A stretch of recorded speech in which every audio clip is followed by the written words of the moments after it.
Unang gagawin, pumunta sa Play Store at i-download ang QR code.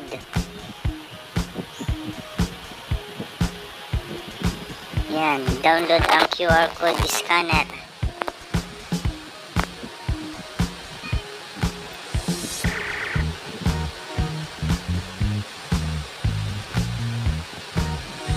Yan, install.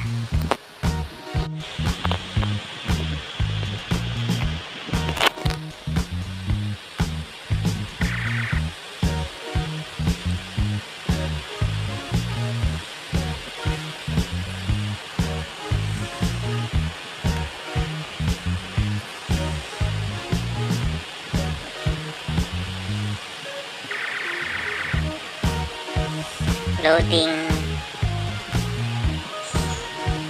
Yun, okay na. Back tayo. Back.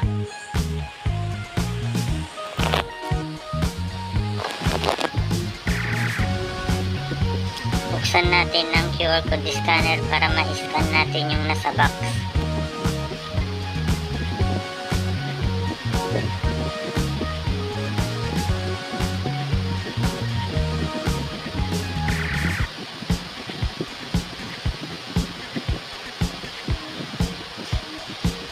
Pindutin lang po yung letter X. Yan, scan. Allow. Yo, ayan ang i-scan natin yung nasa box ng one natin. Mini camera. Action camera.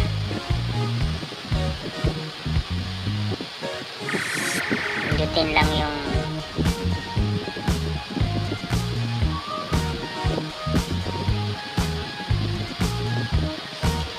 pindutin yung arrow na may parang bilog sa baba.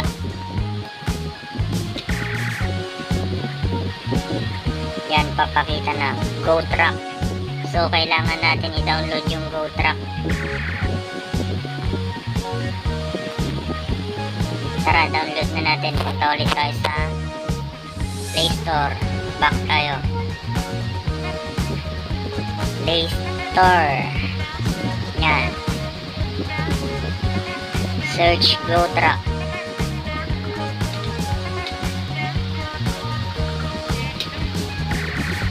Go Track.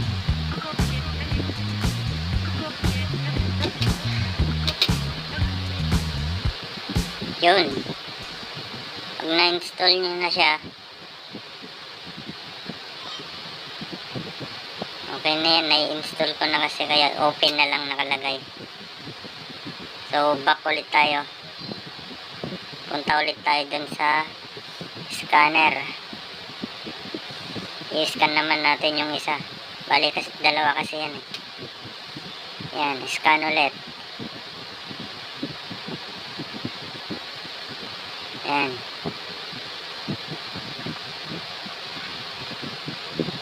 Yun. Pindutin ulit yung parang bilog na logo.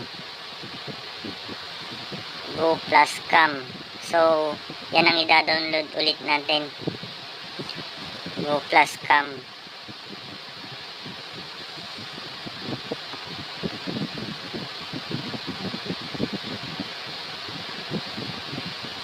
So, back tayo.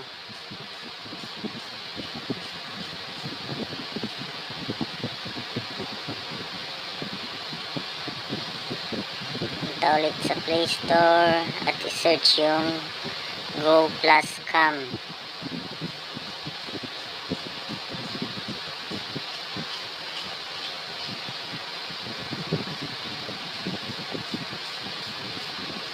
Yun. Yan. Okay na siya. Na-download ko na siya. Back ulit tayo.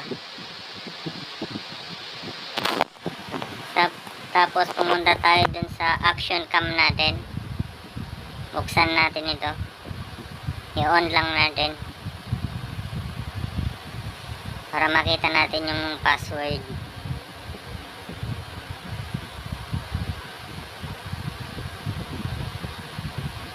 Yan, pipindutin natin to.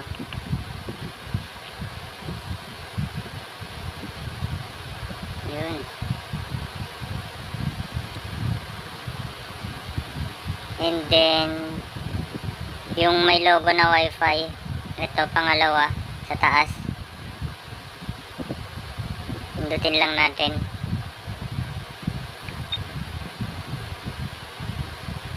Ayan. Yan yung password na ilalagay natin sa wifi. So, ganyan lang siya. Huwag niyo siyang i-cancel. Ganyan lang siya. Punta na tayo sa Go Plus Cam. Tapos, pindutin natin yung arrow ng cellphone.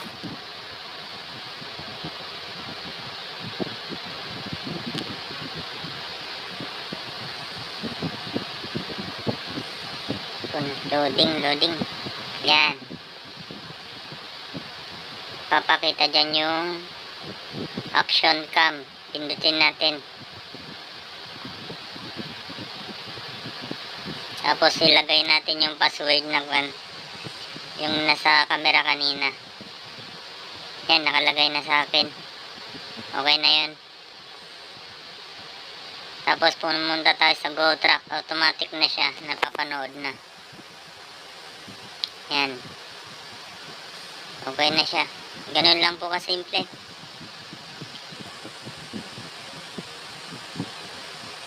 Yan.